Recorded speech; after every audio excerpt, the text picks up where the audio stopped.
somewhere in this time frame was started the Alice Cooper bit.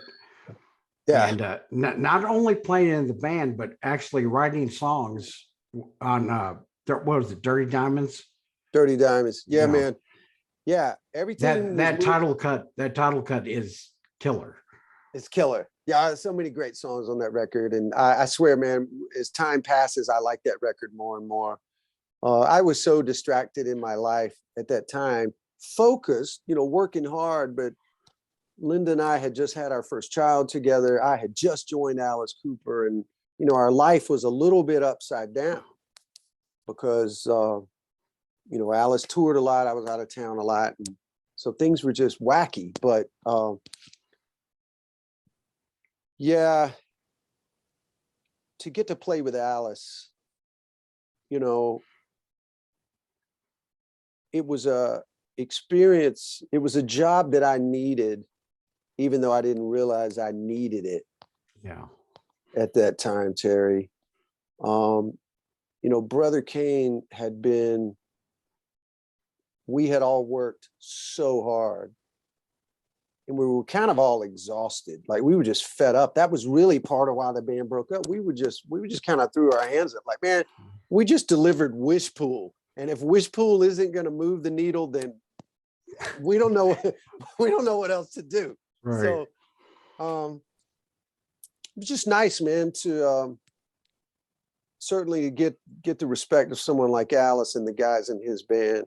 All those guys I'm friends with to this day, talented musicians, good people. And I don't know, maybe I did need a little validation right then. Maybe my confidence needed a shot in the arm. And that was certainly what I got playing with Alice. And it was special that, I did about 6 weeks of dates with him at the end of the year in 2004.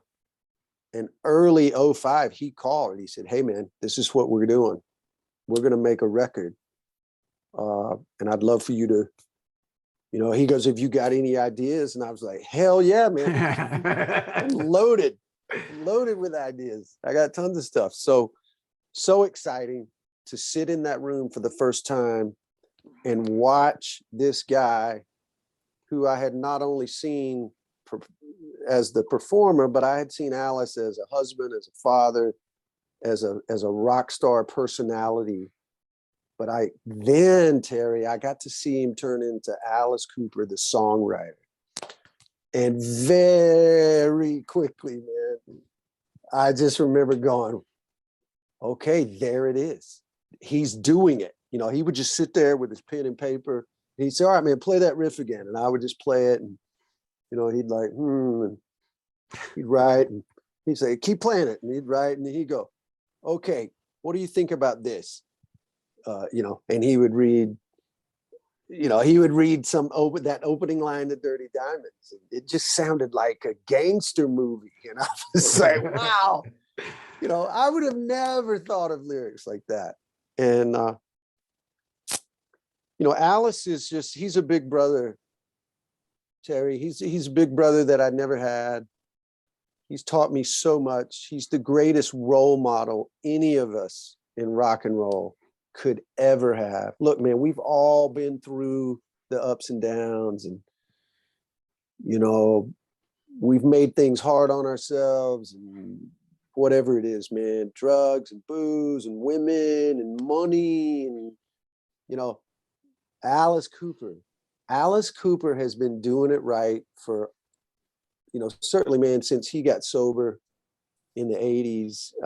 He's just been like a howitzer, man, just mowing through the life and just winning and killing it and rocking. And he's never done a bad show. He loves rock and roll as much right now as he did in the late 60s when he walked into Frank Zappa's house. So again, man, an experience I never saw coming, and a life change for me, for my family. And, again, that was a big step that led to other things later.